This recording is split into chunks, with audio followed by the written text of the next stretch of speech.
Today, I am speaking with Barbara Boustead. Barbara is an experienced licensed clinical social worker and a daily money manager who enjoys assisting her clients with their financial organization and bill paying.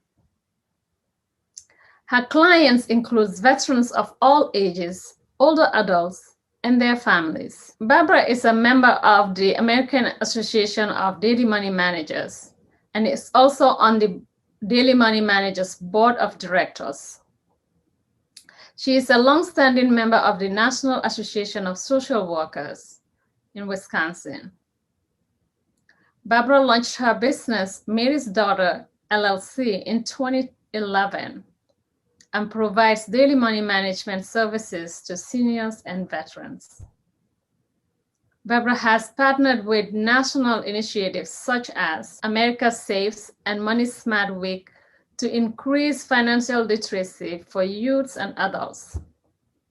She has given presentations in her community on a variety of topics, including identity theft and scams, financial strategies for caregivers, and money management. She is an active member of the Solid Rock Baptist Church in Madison, Wisconsin. Barbara is also a member of the Madison Network of Black Professionals. In December 2020, Barbara published her first book, From 50 to Fabulous, Pivoting to a Life of Joy and Purpose, which she wrote as a legacy for her family and shared the lessons learned during her midlife years. Barbara and her husband, Bo, currently resides in Madison, Wisconsin, and their dog, Smoke. Their blended family includes 4 adult children, a daughter-in-law, son-in-law, and a grandson. Please welcome Barbara Boustead. Welcome, my dear sister Barbara, to the Super Aging podcast. I'm really excited to talk about your book today. And talk about your life, actually, your career and everything that you, wonderful things that you've been doing. So I wanted to have that discussion with you. So I appreciate the opportunity to have this time with you. Thank you for being here. Well, thank you so much for having me. I'm so excited to be with you always, Sister Fatou. It's just always good for me to see you. And we've worked together over the years, and so we have history. We sure do. And I enjoy every bit of it. Yes. So it is February and it's Black History Month. Yes. So let's start with that. What is the significance of this month to you? Well, for me, it's a chance to celebrate and uplift many of the accomplishments of our ancestors, our recent heroes, as well as those. I think about Shirley Chisholm, I think about Cicely Tyson, I think about people I've looked up to over the years. Dr. Martin Luther King Jr. was always very important, but so was Malcolm X. And it was a chance to study more at a time where we did not talk about Black history growing up.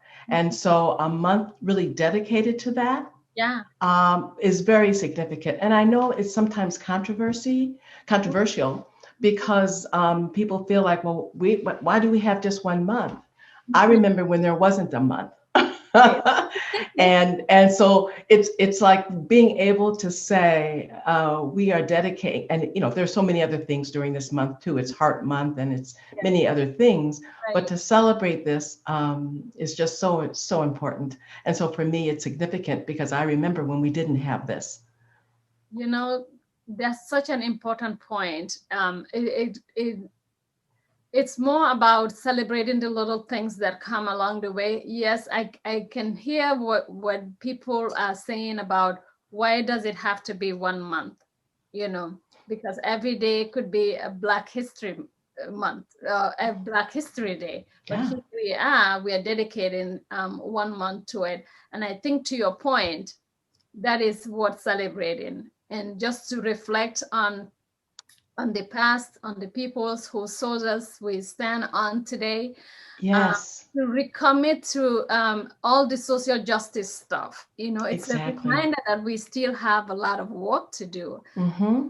to recommit to that one, and to continue to learn, just like you said, because it is through this month that people are actually discussing also a lot of Yes, things, like you just mentioned, all these icons that came before us, yes, on our daily conversations. We are not having that, but this is an opportunity for us to be able to do that. So I think, to your point, is to celebrate and recommit, and I agree with you. yes. So thank you. It's a wonderful opportunity because with Zoom, I mean, I know with COVID and we were kind of shut in, but Yeah. with Zoom, I'm able to attend more than I was able to do before. And so this is exciting. There's going to be diversity series and UW is doing something and social work is doing something, and I'm Yeah. actually able to attend. So yeah, I'm looking forward to it. It's really nice. Yeah, I've been attending a lot of things too, as part of the celebration, and Zoom. Mhm. Great. Especially this cold weather. Exactly, exactly. It's been great. It's been great. So, podcast is super agent. Yes. What does it mean? Congratulations, by the way. Well, I'm thank excited you. to be a part of this. Thank you. It's an honor to have you on it. What does super agent means to you? Well, for me, it just means that I take the opportunities that are given to me Mhm, to increase my, knowledge about health and wellness, mhm. and that I do all I can to promote that with not just myself, but with those I love and with those in the community. So, super aging means that any information that I receive, whether it's the Alzheimer's and Dementia Alliance, or it's information about exercise, or it's information about the vaccine, that I am able to share that with others. So, super aging means that whatever, and I continue to be curious about, for instance, I learned about the vaccine, more about the vaccine yesterday. Yeah. Uh, I'm able to share that. I learn about new exercises, things that we used to do that we thought were good for us may not be as our body ages, like some of the crunches that I used to do or the things that may not be good for my body now. And as I learn these things, I incorporate those into my new regimen. Wonderful, So wonderful. super aging just means that I keep growing, I keep learning, and I keep being open to being true to who I am. So Yeah. spiritually and health wise and things that I used to eat, I don't eat as much anymore. Like the superfoods, I love blueberries. I keep blueberries out. Great. Yeah. So now let's talk about your fabulous book. Oh, thank you. Lifted to Fabulous, pivot into a life of joy and purpose.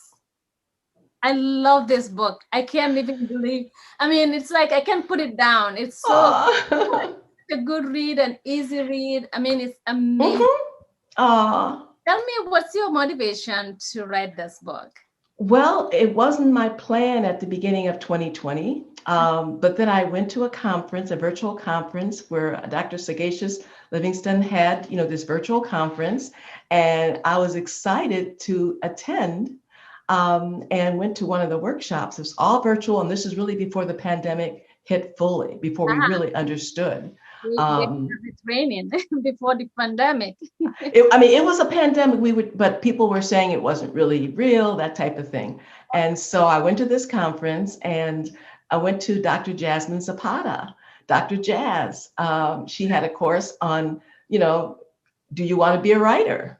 And I Mm, thought, oh, well, maybe I'll just sit in there because it's different, it's new. Had no plan to write a book. But she was so inspiring, so encouraging. And I did not know just how much she was in. I knew her as a doctor and I knew her as an author and a speaker, but mhm. that she was a publisher to the extent that she had been really birthing not Yeah. just children into the world, but authors and their books and Motivational MD Publishing. I talked with her, I had an empowerment session, and she got me on fire Oh, because, yeah. And I actually thought, and that's the high point.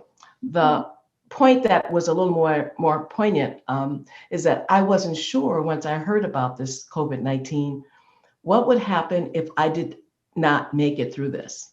We didn't know a lot about it. I was going to be cautious and careful, but a lot of people were careful, and they succumbed to this virus. We didn't know. And so I thought, what would I want to leave for my kids? What would I want to leave for my family? So I started thinking of it that way.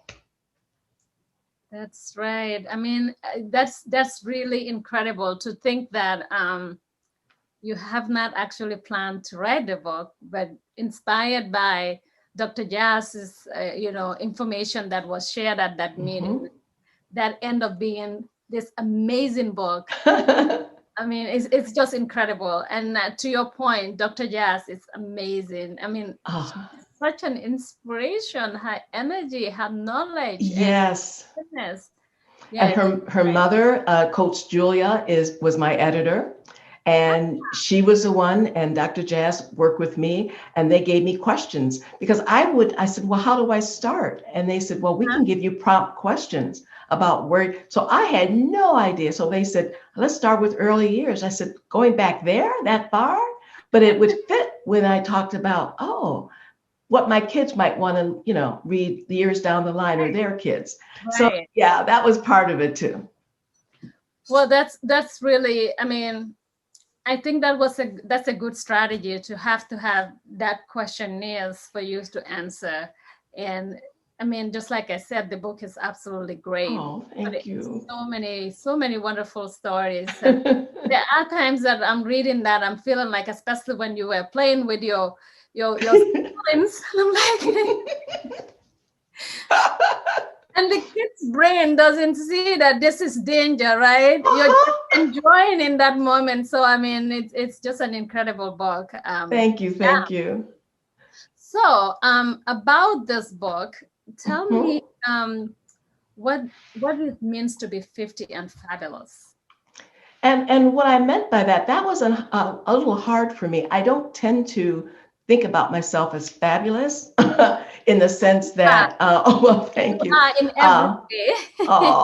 And so there's a part of it for me that what really connected for me with Dr. Jazz was I do see myself as in the image of God. I do see that I am a spiritual being, and my purpose on earth is to shine the light so that others will know about God through me. And so it's not about preaching or talking about it. It's about my works, my behavior, how I take care of others or how I support others. And so when she and I talked about that, then, well, yeah, I am fabulous. If that's what fabulous is about, if shining God's light to others and bringing that to the world, then I am that. I am it. And so, that's it's not even funny how fabulous you are. Right in the room once you get in.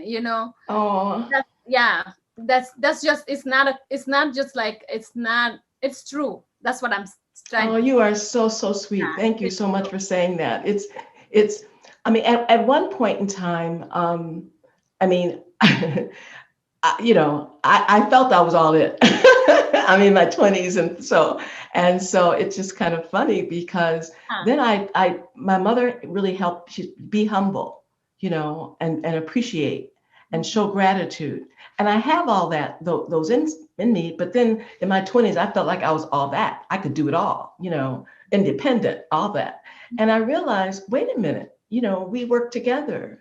And that is not how I'm supposed to be. And so I tempered that. Well, writing the book, it's like it all came back up again. Yeah, I'm something. And I said, I don't have to temper that. I can show my light and I can share my light as long as I'm doing it for good, good. Absolutely. Yes. So being fabulous basically means that you don't worry about other people's comments or how their opinions of you. If someone's angry at me, it's like they're angry and hopefully I can repair the damage if I've caused harm, but I'm not going to carry that with me for long. Right. Yeah, and that's important because otherwise you carry so many burdens on you Mm-hmm. that you don't need to. No. Yeah. And people sometimes think, well, having a purpose and being out in the world like I am, having a business or doing, or for me, you could be the person like my sister who takes care of so many people. She Mhm. is fabulous. My concern for her is that she doesn't take care of herself as much as Yeah. she gives to all of us. And so, so glad she's recovering, and thank you for your good wishes. Oh, of course. I'm glad to hear that she's Yes. improving. Yes, definitely. Yeah, a lot of times people who give so much of themselves do tend to forget about themselves, taking care of Yes. themselves. Yeah. So yeah. So let's talk about midlife crisis. Okay. Yeah, take me to the moment. What was happening? Well, I was going through, uh, you know, it was just a busy life in my 40s, worked with the kids, and life was good, Mm-hmm. in so many ways. Um, but I felt like I was always racing from one thing to the other.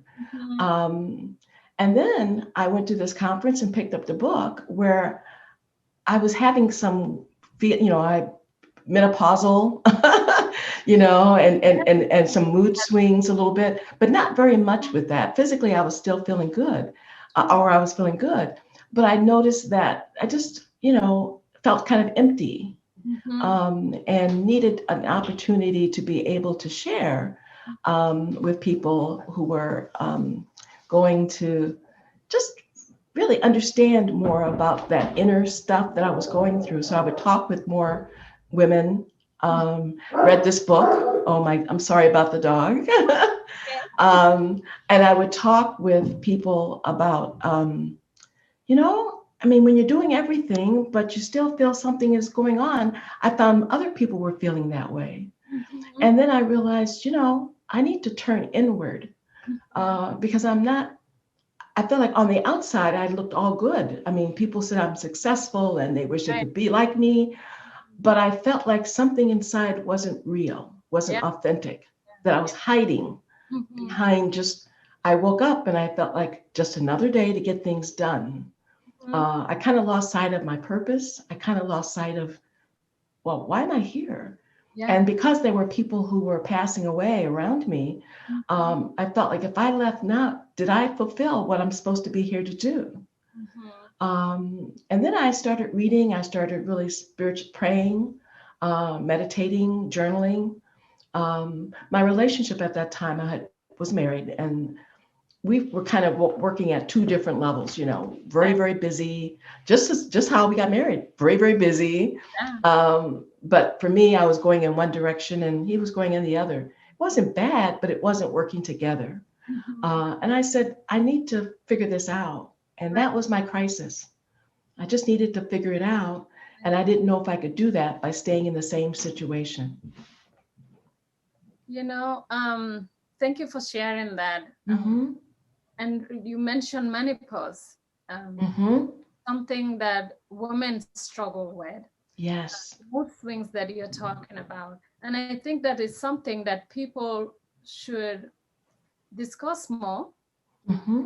and talk about it more openly so that people can better prepare for it. So you're not thinking, to your point, um, something is wrong, but you don't know what it is. So Yes. you had sufficient prior knowledge of what your experiences would be, and Mm-hmm. have a strategy for them, it would have been helpful. So I think to this day we're not talking about it more, and I think we should talk about menopause and all of its. Yes. And I recommend uh, Dr. Christiane Northrup, her book. Okay. I read her book and it was spot on. She's written other books since then, and Uh-huh. I read them all. But she truly, What's the title? I want to say women's bodies, and well, one is on women and menopause. Okay. But I will look that up and get it, make sure I get it to you. Okay, that would be great. but Dr. Christiane Northrup. And I felt like I was kind of following her path. She also had two daughters. She got divorced. She was a physician, and she talked openly and honestly about how, as women, what we need to know. So I really recommended that. And now there's just a lot more information out there, but people still don't talk about it. Like I didn't have the physical symptoms as bad. I did have flashes, hot flashes, and I did have sweats. I was in a meeting and I was talking to someone and I was comfortable. Universal experience, hot flashes. Sweat. Yeah, and I was sitting there and it was with a group of younger people, in a place, and all of a sudden I just started drenching. And I said, I just need a few paper towels. What's wrong? I said, I'll be fine. Just ignore it. That's just and they just said, okay. Yeah. But I didn't understand how the emotional, where that empty feeling, that sense of, oh my, why am I not feeling my purpose? Why am I feeling just empty sometimes? Mm-hmm. And that was part of with the hormonal balances and changes. So that's exactly right. You're exactly right to look at that, and not to, when someone says, a doctor says, well, you're fine. No, there's nothing you need. Or they want to prescribe medication, or they want to tell you that what you're doing is in your head. It is not. It's not. It is not. Yeah, you're right. So let's move on to Sure. the time that you were moving from your family home. Mm-hmm. That was hard. When I read that, it just hit home. It did hit home. Did it? Okay. It did hit home. So I want to hear your story about it. Well, it was just that having purchased this home, 20 years earlier, and wanting to have the home for the family, for the girls, and doing all I could to make that happen, to end that was painful, was awful. But it felt like I could either just exist and somehow wither on the vine as a person in order to keep it together, even though one day I knew they would fly, they would just be leaving the nest, they would live their lives, and I would be stuck. And I had to make that decision. Do I disrupt it now or not? And I prayed and prayed about that. And then I started getting signs that moving forward would be okay. But it was hard. It was very hard. Yeah, I bet. Moving from a family home is always hard, especially when there's. So yeah. Yeah. Yes. I know. And I didn't move too far away, so that was weird. Well, I bet that makes it easier on the kids. Well, that I was close by, but trying to split the week wasn't good. That they didn't like that. Every 2 weeks trying to figure out what we would do. But the difference for me was knowing that it was the right decision was how I felt the day I moved into my new place. It was barren. I had to figure out where furniture, but I felt like that's okay. I can start from the beginning again. Right. I can do this. And what is it like to begin at midlife? To start a new beginning at midlife? Well, for me, it was very exciting. It was like a challenge, but it was one that staying with the status quo, staying where I'm saying for people who are being hurt in their situation, I say get out. No, it's going to be hard, but get out. And many people think that, Barbara, you had everything for you. Why would you leave that? Well, it was everything for me at one time, but I was growing, I was changing. And for me, the importance was being able to say, it's like I had a whole life that I could live. And if I died today, having made that decision, what I had shown my girls was you can't be too afraid to move forward if you feel like it's the right thing. Amen. Amen, Sister Barbara. And Amen. I wasn't worried because I had great credit, even though I had no money. I just trusted. I trusted in the Lord, and I said, you know what? I am not afraid to work. I have never been afraid of work. Mhm. I will find a job. I will find two jobs. I found four jobs. I was working all the time, earning what I needed to get to the next level. That is just amazing. I said this hit home for me, Okay. and it did, Yes. because I had to do that, not at midlife, but even sooner than midlife. Oh my. Yes. Yeah, and moving from separating and also divorcing and then getting, having the kids, and in a foreign Oh, country I can't even imagine. Yes. where there is support, like people within my community, Mm-hmm. but there isn't like many family around that I could depend on. Yes. So I but it was the right thing to do. Mm-hmm. So I think, to your point, teaching the kids a lesson that Yes. you cannot be too afraid to not Exactly. do the right thing and to not move Yes. forward and make your life better. So I I totally agree with you. I did. Oh, well, I'm so glad that you made that decision too, so Yes, that I could be with you and talk to you and meet you. So I'm happy that you did. And, yes. and you are so successful. So you are such, I mean, for your kids, but for us in the community. Well, thank you very much. That's very kind of you. But that success is a shared one, because remember, you're part of my journey. Oh my, yes. Thank you. I couldn't get to that point without all the support I get from the community and people like you. So thank you. What were some of the lessons learned from this stage of life, the midlife? Yeah, well, for me, I say in the book of some of the lessons, but one of the lessons is to trust in Mm-hmm. your ability to make good decisions.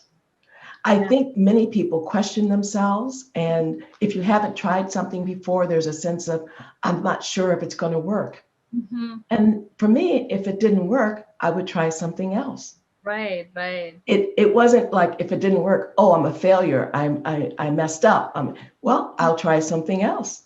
It's just an opportunity to see what I like. And maybe I don't like that, so I'll do something else. Yeah. Once you make the decision to make that big, big change out of the family home or into a new country, everything else is like gravy. I mean, when you've made the huge change, then it's like, oh, if that job doesn't work out, that's okay. If the Yeah. business doesn't work out, that's okay. I'll figure something else. And, I'll figure it out. And Yeah. that's the difference too. Having enough faith in this decision making that you can say those things. And if it doesn't work out, know that it's okay. Yeah. Now, going in with that mindset, I think is really important. Yeah. So, what does faith play in your journey as you were going through this life's journey? I know you've mentioned Mhm. prayers many times during this conversation, and they're powerful. So, I wanted to Yeah. know what your faith plays in your life's journey. Well, I don't think that I would have made it to this point in life without my faith. It has grown over the time because what I grew up with in the church has changed.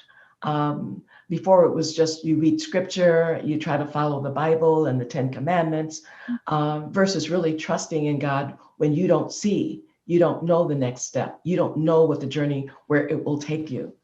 And even though I created a plan, that's one of the tips, the strategies. I created a plan. I did so knowing that if this isn't God's plan, then I'll be led somewhere else. And so don't get too attached to things. Yes. I mean, to me, that was it, because a house I was attached to. Just don't get too attached to things and material things and be willing to be curious and try out new things. Yeah. Yeah. I mean, I think, to your point, there's a lot of times that people get attached to a certain thing, and it can be a hurdle for the next step. But Mhm. but um, looking at it and making sure that getting past that point, I think you can begin to see more things that are coming your way. Exactly. Yeah. So material things are not things that we and any of us should attach ourselves to. Hmm. Yeah. And because one of the things that for me being spirit led is that the church I'm at now, I was at another church, and I just needed to do more of my own soul searching, and so I left that church and did some exploration with my husband, different things, and tried out different things and realized, you know, I'm being led somewhere else. And so now I'm at Christ the Solid Rock Baptist Church. I had never been in a Baptist church before. Yeah. And So it's just been fun to learn about that, and okay. to be, for me, it's more about not the actual denomination, Okay. but more the relationship that I have, so that we're not having church in person now, but Mhm. that doesn't mean that I can't have church at home, Yeah. uh, worshiping during my time. Yes. Yes. Absolutely. Absolutely. Worship is something. I mean, church and mosque and synagogues and Hmm. temples are places that we can go to, but I think our worship should be more at home than at Yes. these places. So those places are more periodically, yes, we're in there, but the worship itself continues, right? It's part of Yes. our journey, so that continues to happen. So most of that is happening at home instead of I agree. I love community, and that is wonderful. And I miss seeing people in person. But I think this pandemic has forced me to slow down, yeah, not run around to the meetings I run to, networking or client meetings or other things, and slow down enough to just look inward. yeah, yeah. And that has been wonderful. That That's has been wonderful. great. Yeah. I always say too, like the pandemic, one of the things that I really actually miss is being around people and hugging. You know how much I Yes, hug I people. know. That one I miss, but I really enjoy having to do so many things within my own space too. Yes. So I think I'm adapting to it in some ways positively. Me Yeah. too. So But that's part of yeah. it. Part of that whole thing of being able to adapt when things change. If we held on to, like, I know some people who are miserable because they are missing their vacations or they're missing traveling, or yeah, I love those things too. But I've adapted so that I appreciate waking up every day. I appreciate that I have life. I appreciate that I have friends in Zoom. If back in the day we didn't have cell phones, we didn't. I remember those days, and so this is like a miracle that I can talk to you and still stay safe. No, absolutely. I agree. We have to be grateful for what we have now I totally agree with rather that. than Yes. looking at what we don't have. So, yeah, great. So, can you share your experience of being a long distance caregiver to your mom? I know that you were part of your mom's care team, but then as a long distance caregiver, can you explain that? Yeah. Well, when I lived in New Jersey and my sister was taking care of my mom, but she would come and visit us, and so she really was doing okay until she hit about 80, and then she started having issues walking, and then I moved, back to the Midwest, and so being able within an hour's drive. But my sister had by that time they lived together, Mhm. and I would come in to help when I could. Um, but it's hard when you're not actually there, like 5 minutes away. So something would happen, and yeah, I could drop some things, but it's an hour drive. But I appreciate it. That's better than a 3 hour flight or a 2 hour flight. So I was glad to be closer, but and that was part of it too. I Mhm. would never have been, had I not gone through the divorce and all of that, I wouldn't have moved to Wisconsin, or I wouldn't have moved to the Midwest, and I would not have had the time with my mother that I had. I was here her last 10 years. Oh, well, that's another silver lining right there. It certainly was, where I could just go down and see her and visit her and go on her birthday and yeah, and she had come to visit a few times, but I had a lot of steps for a while, so I would just go to see her. And so yeah, but so long distance caregiving, I feel for all of those who do that, because one, things happen and you don't quite know until you actually show up. And I work with a lot of long distance, they're trying to care for their parent, their Yes. loved one, but they don't have, so for instance, I'm going in next Tuesday to meet with a client, but the daughters are on either coast. There's two daughters, East Coast, West Coast. And so they're asking me to come in to see their, and she has caregivers, but they want me to have that extra pair of eyes that I come in and see what's going on. No, I think that's very important. And those two daughters that are in the coast are also long distance caregivers. Mm-hmm. And And they, they're always taking care of things. They're always right, checking. But it's right. hard because with COVID, they can't just jump on a plane like they used to. Yeah, yeah. But a lot of times I think people miss the point that if you're not a hands-on doing the caregiving, they're not considering themselves as caregivers. Well, you know how it is. I know when your phone rings at night, or when you have to be concerned that you may be called at any point in time, uh, until going on vacation was always stressful. Will I have internet? Will I be able to be reached? Because Right, even though I wasn't there, my sister would call me. And so that was a kind of thing that exactly you mhm, want to be aware of. right, right. It's not easy. It's not. It's not. Well, now as a daily money manager, can you tell us what your role is and what kind of things you do? Yes. Well, I love that question because it's exactly what I've been doing for the past 10 years. While I was taking care of, helping my sister take care of my mom, I realized that the hands-on caregiving is not my forte. It's not my strength. But advocating and helping with the bill pay was. And so I said, well, Mom, this is kind of fun to do. And she said, well, who does this if they don't have someone like you? I don't know. So I did some research and I found the American Association of Daily Money. No, actually, I just started working I didn't know what to call it. I was just a person who paid bills, but I hadn't had any clients yet. And so I went to, as you know, get a business coach who said, you need to find out who's doing this. And that's when I found Adam, the American Association of Daily Money Managers. And we are people, professional, we're financial professionals who work with the day-to-day bill paying for our clients. Some of our daily money managers, and some of them are certified daily money managers, CDMM, and they have taken exam and they have additional hours. And some of them become fiduciaries for their clients. Some of them take on the role of rep payee or the role of POA. I choose not to do that whenever that is presented, unless absolutely necessary. Because what I like to do is just keep the control of the finances with the client or their POA. And I just make sure that everything's organized, all the bills are paid, and the client has peace of mind. And you do that so well. You really do. Oh, thank you. And I love being able to help be the liaison with the estate attorney and with like right now, some of the clients have taxes. And so I help organize those taxes for them, the tax paperwork, and take it to the CPA. I don't do the taxes, but some daily money managers are CPAs. So, they can actually do that.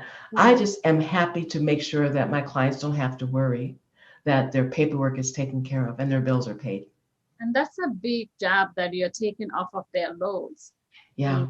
what are some of the issues that you're seeing with your clients your clients are experiencing?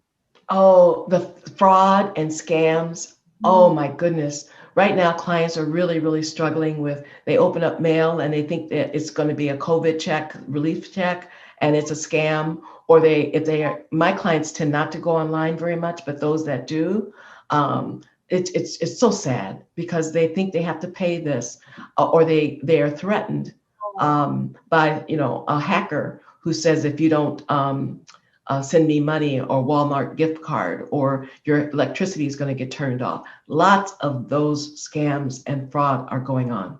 Yeah, it does. Unfortunately, our seniors are victims of these kind of scams. That's really a problem. Um, Yes. And what that's so sad. it is. What other kind of exploitations do you see with the kind of clients that you work with? Well, I see sometimes their adult children or grandchildren take advantage. Yeah. Um, and I used to talk with some of them when I would meet with them, and I say, "You're not supposed to take your grandmother's car." And they would say, "Well, yeah, but she's not driving it. She did not give you permission." Mhm. Well, I'm going to inherit it. I said, this is not an early inheritance right now. She is still with us. And no, you are not. I said, it's not early inheritance. It's called stealing. And sometimes they didn't realize it. And other times I may have to step in and say, if in fact you continue to have her write checks to you and threaten her, and that happened to someone in assisted living, she wrote checks like $600. She didn't have that much. I mean, that just wiped her out. And she wrote a check because they said, well, we can't visit with the grandkids if you don't write us a check because we need the money. And so it was her signature, but she felt coerced into doing that. And so I said, the next time you do that, I will be calling the police. No, they didn't do it anymore for that particular client, but that's the kind of thing I do see. Yeah, those are kind of things that do happen with these family situations. I Hmm. had a mutual client some time ago. I don't know if you remember this. Yes, I remember. The granddaughter took about 50K from Yes, her account, and that was such a big exploitation that yes. she had to experience at 90. What was she, 97? 90, 90. 90 something. Yep. Yeah, she was, I think she was 97 at the I think time. it was, yep, later Yeah, 90s, yes. yeah, Which took away her options to where she wanted to live because exactly. that made her go into a place she did not want. And so it really her life ended very sadly because of that. Yeah, that's true. That's true. And unfortunately, that those are things that still continue to happen to people. Yeah, sadly. So I'm glad you are in the picture and helping people treating their financial bills and noticing. And because of your work, you can quickly identify these things and let clients Yes, know that, hey, this is what's going on. This thing needs to stop. yes, What needs to be done. So that is yes. important. Yeah. And then there's other things that are just like, problems where bills are paid, but they're paid twice. Mm-hmm. Or there's transactions that seem a little strange. One person was paying a 200 something dollar cable bill, and it was just because he didn't realize he hadn't turned in one of his old boxes. I mean, Oh, he was getting yeah. charged each month, and they wouldn't reverse all of the charges, but at least I could stop all that Right. money from going out of his account. But things like that happen.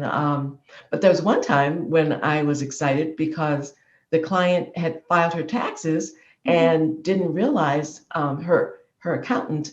I took the taxes, the paperwork, and the accountant didn't realize. He said, "Well, she didn't have any medical bills." I said, "Excuse me, her premiums are over 2,000 a month. I know because I help her pay those."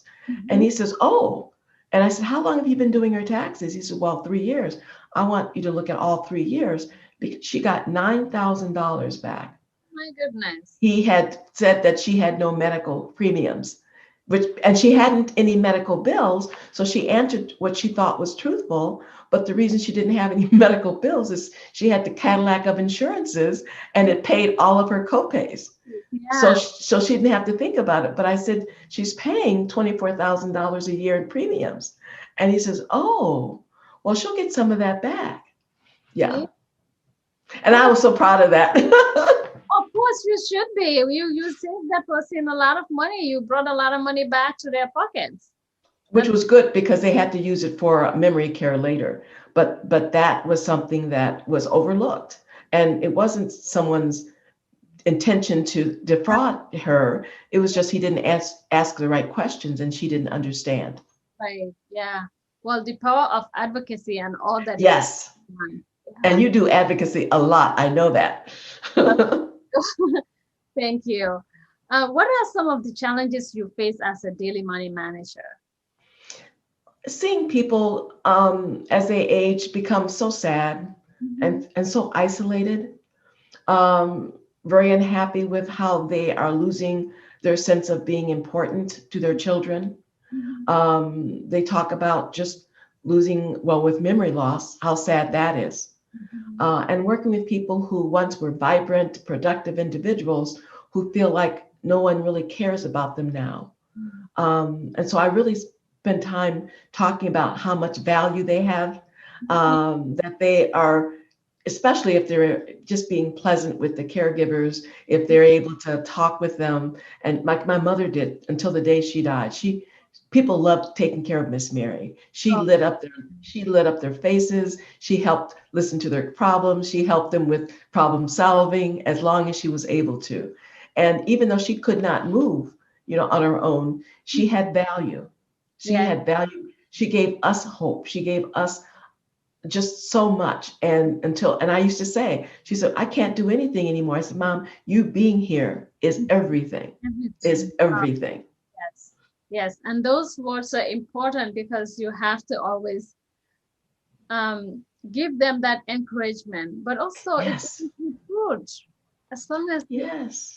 as long as you're breathing, you know, Hmm. there is significance to your life. So That true. that just bring me back to Lisa, Lisa, Lisa Prince. In one of her meditations, she quoted one of the meditation practitioners who said, when you're breathing, there's more right about you than there is wrong. Yes. So that that's so important, and I That's think powerful. it's powerful. It is powerful. Yeah. So there is so much value into their lives, and to give them that assurance is really important because the rest of society, actually, if you think about it too, unfortunately, society doesn't value our elderlies as much as Yes. should be. So to have some tight niche friends, family members, loved ones who can give them that assurance that they do in fact matter and their life is valuable is important. Yes, so much. I love the life stories and people who are interviewing some of our elders to Yeah. share those stories and have them put down in a journal form or on tape, or in a video, because I think that really helps people. Just like I enjoyed writing the book, it's great to be able to go Mhm. back to some memories and remember those times and appreciate the things that you have done. And for people who Mhm. are at the end of their lives or toward the end, being able to appreciate how many lives you have impacted, probably without even knowing. Hmm. No, I totally agree. Life reviews are very important. They preserve Yes. memory, but also they boost the self image and confidence for the person who you are reviewing, because often Yes. they're also facing some life challenges, health challenges, and Yes.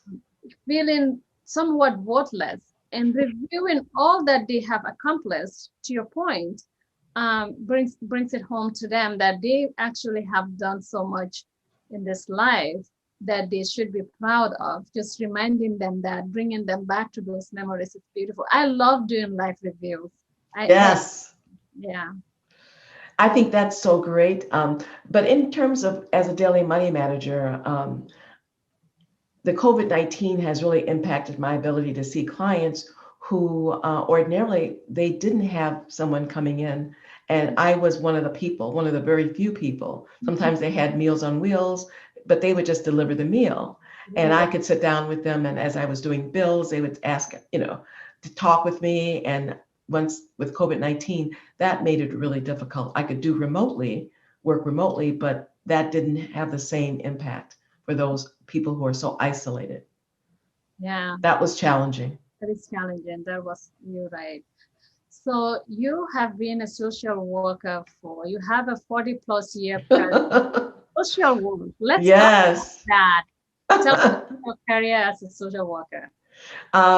As long as I can remember, I have wanted to be, I didn't know what to call it, but a social worker. I wanted to help others. And like Sister Mabel Townsend helped me, the people in the church, Booker T. Washington, Deacon Davis. I thought these are people that care about me and they are making my life a better life because they are investing in me. How can I do that for other people?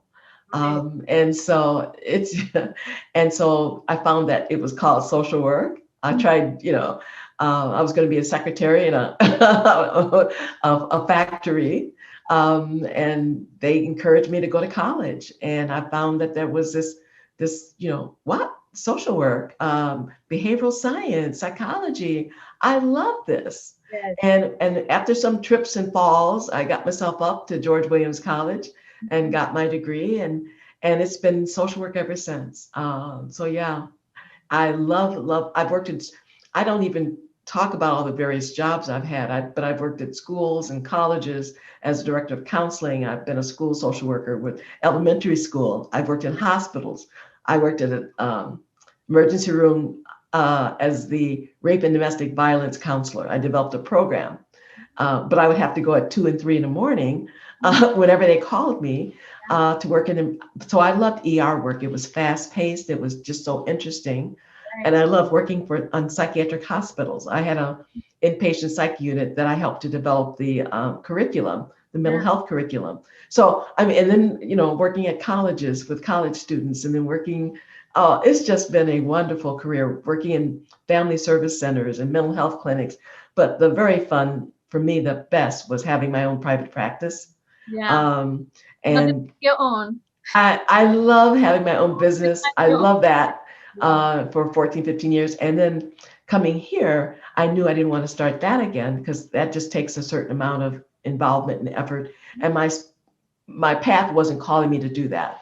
Mhm. Um, and so, but then the opportunity came to work at UW School of Social Work. And Yeah. I felt like I had come full circle. I said, when I first came to Madison Yeah. in 2002, I applied and did not get the job. And here I am, What type then? in 2009, Yes. where they're asking for, would you be interested in applying for an adjunct professor job? And I applied for it and I got it. It was That fantastic. things happen whenever the time is right. Exactly. I Yeah. mean, and that was like my pinnacle in terms of social work. And so it has been a wonderful career. I try to encourage other people to go into the field. And it's just, I can advocate for kids and adults. And right now, as a daily money manager, my social work is always with me. Mm-hmm. It's always, it's the lens that I see people. That's right. And what I've learned as a social worker, I'm able to apply to my work as a DMM, daily money manager. It's true. True. It's a great combination. I think what you just mentioned too is that people try things and it doesn't work then and they give up on it. And Yes. it's only that the time isn't right at the time that Yes. it happens. Look what happened. You had applied first, you didn't get that, and then they had to actually come back and say, hey, we need you here, come be an adjunct professor, and there you come in. Can you tell me what has been the highlight of your career as a social worker? I think that highlight was working at the School of Social Work. Yeah. I feel like I had I could have the biggest impact for the Mm-hmm. next generation. Okay. Working as a therapist fed my soul. And I think I helped my clients. At least I hope I did. Yes. But I think for me, it was, again, with turning, 50 and then, getting towards 60, Mhm. the idea that I could give back Yeah. and pay it forward to a new generation of social workers. And that happened to be in 2017 when I got an award. And that was like the beautiful acknowledgement Yeah. of just all of my years of social work. And so that was Actually, very special. multiple awards. Let's talk about those accomplishments and those recognitions. Oh, it was just wonderful to have, the body of social workers at the conference in October to recognize me as a distinguished social worker for my life of distinguished social work. I mean, I felt like I'd hit the mountaintop. Usually, and and it was just beautiful to receive that. And I felt very good about that. nothing of And yet, um, it's not what holds me because I just want to keep moving. I acknowledge that, but it's a beautiful tribute. But so many other people deserve that as well. I mean, I was just one person that got that year, but there's so many deserving social workers out there that work a whole lot harder than I have ever worked. And I said I give them the praise. I give them the just they are what are they just plug away day in, day out for kids and families and elders. And so they are the ones who are doing the work. I expect you to say that because you have a very generous heart. I, Oh, I disagree with you. No one works as hard as you are, and you are one of the best. And that recognition was so worthy of you. well, thank you. Thank You you. are so kind. I appreciate it. Yeah, you're very welcome. So let's dive into aging. You look great. I was actually surprised to hear your age at your book launch. 69. I, Well, 69, yes. And 70, if this is my 70th year, seventh decade. you look amazing. You look amazing. So I was like, that makes sense that she had retired, and but I didn't think that it was age-related retirement. I thought you wanted to just, focus on daily money management, but age, you great. You look great for this age at 69. Well, What thank you. Yeah, are there any age-related challenges that you experience at all? Well, I think the hip replacement was the hardest, Oh, when I couldn't walk well, and that was at 64. okay. And so I thought I could do, and I hadn't had surgery before. So the idea of going under surgery and under, a surgeon's knife and all that was pretty scary. Yeah. I'd heard some really bad stories, people's experiences, Mhm. but I prayed about that and trusted, and then it got worse and worse. And I knew that, again, just like leaving a comfortable situation Mhm. because I wanted to try something new. Mhm. Then it became more uncomfortable to stay in that situation, and my hip became more uncomfortable. So I had to do something, and so from day one, it's been great. I'd Yeah. had the pain was yeah. So other things in terms of aging, just I have been very blessed, just very blessed. Um, I have not, had illnesses and other issues as much, but I have to work out more if I'm going to not gain weight. And this COVID-19 stuff, Yeah.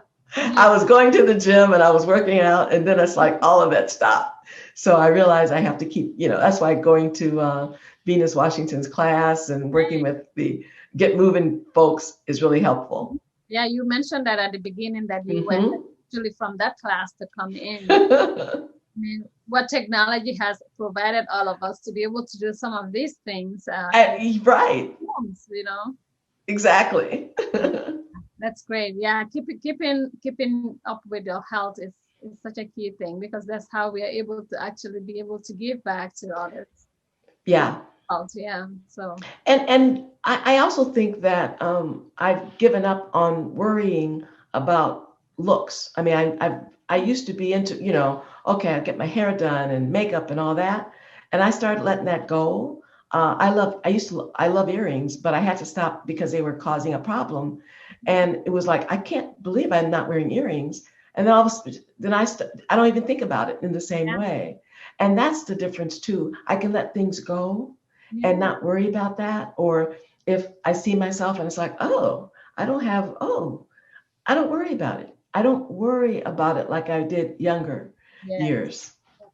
That's wonderful. It's a wonderful feeling to not have to worry about those external stuffs that really don't matter much. I get gray hair here, and my husband will come and he'll try to. I said, don't pull that. That's positive. I earned those, every Yes. single one of those. I asked my beauty salon person when I was going Yeah. if I should color. I said, I'm getting gray hair. You think I should? She says, do you want to be in my chair more? You're only in here for your trim twice a year. Do you want to come more? I go, no. She said, then don't. I said, right. She said, why would you? Yeah, exactly. Oh, that's right. Good. So, what advice do you have for women 50 plus and fabulous? Well, one of the things I tried to talk about was that people just need to take a moment to reflect. I think men and women, but especially for women, because we oftentimes are taking care of so much and so many other people. So the fact that we need to do, for me, is take time out of the day. If you can, take your weekend, do Right. something where you get your alone time, where you can think about what it is and where it is you are at this current moment. Mhm. And then I asked some questions about, are you feeling good? Are you taking yourself care of yourself spiritually? Do you have a health routine? Are you eating well? What are your relationships like? Are they toxic? Are people bringing you down instead of encouraging and lifting you up? Right. Are you taking time to really think about your purpose, Mhm. why you are here? This is a good time to do that. And if you are not doing and being where you need to be, what are the steps you need to take to get there? And if you aren't sure, there are people around to help you. So my advice really would be to take that time to reflect. And then I talk about reconnect with your source and the source of your, spiritual guidance, or maybe for you, it's artwork, or maybe for some people, the creatives I know, they haven't done their painting, or the musical people. Oh, they haven't done their, they haven't played their instrument. Whatever it is that connects you to that source of strength and a sense of joy, reconnect with that. For me, it's God and my Bible study and my Sunday school and my church community, but it's also me at home, Mhm. reading the things that inspire me. Right. And once you do that, once you have a chance to take time to reflect, take time to reconnect with Mhm. whatever brings you some joy, Mhm. and develop a plan to redirect, or the energies you have running and running for everybody, redirect those energies into taking care of yourself first. Because if you do that, then you can spend time taking care of other people or doing other things, but you do it from a place of a full cup, not an empty vessel. Yeah. Thank you for those advice. Those are really words of wisdom. So thank you. Where can we find your book? I know I get Ah, Amazon, but yes. where else is this book available? Oh, well, I know A Room of One's Own bookstore is carrying it, but Okay. also I have a website for my book called barbaraboustead.com, just my Wonderful. name.com, Okay. and I will make sure you get a copy because I have copies that I purchased, and I will make sure I can send out a copy for you. I'm actually giving a number of books out to people just because I Okay. want them to have that. And so if someone says, I'd like to purchase your book, Mhm. but I don't have any money, or if just let me know. I'll make sure I get a copy to you. I want everyone who wants a copy to get it. Any monies that I have from the Amazon sales, I'm Yeah. making contributions to Women in Focus. I'm making contributions to other organizations because it's not about me doing this as a business. It's Yeah. about me doing this to share a message. That is so kind, so fabulous of you. And yes, I enjoy this book a whole lot. Oh, thank you so much. I value your opinion. So for you to say that, it really warms my heart. Well, It thank really does. it's the truth. So thank you. Um, one final question for Okay. you. What do you do for self-care? Oh my goodness. Well, I love pedicures and manicures. I don't care about. I like my feet, and I haven't had a chance to do that very often because of. So for me, my monthly pedicure was great. I used to have um, someone come in every 2 weeks. I mean, to me, that was the ultimate in indulgence. Oh, Come in every 2 weeks to clean our house. And nice. it's it's not a big house, Yeah. but after my hip surgery, after my hip, I couldn't get down as much. And so having someone come in every 2 weeks and, to me, don't worry about getting the hair done, don't worry about nails done, but having that was great. That's Until wonderful. we get our vaccines, I put a hold on that. But for me, self-care is um, enjoying reading and taking time out to do that, Mhm. saying no to activities Yeah. because it's just too busy, and Mhm. saying yes to just some downtime. Right, I right. love that. I love showers. I'm not a bath person, but I love showers. So I love all these, the body lotions and things like from Jasmine Banks, and different people Ah, have all these great things out there. So I love that. And I just love just taking it easy. And I'm not into too much TV per se, but my goal is to look at some of the fun things on Netflix every once in a while. So I haven't done it yet because I've been busy with my clients. well, great. Thank you so much. Is there anything that we haven't discussed that you might want to talk about?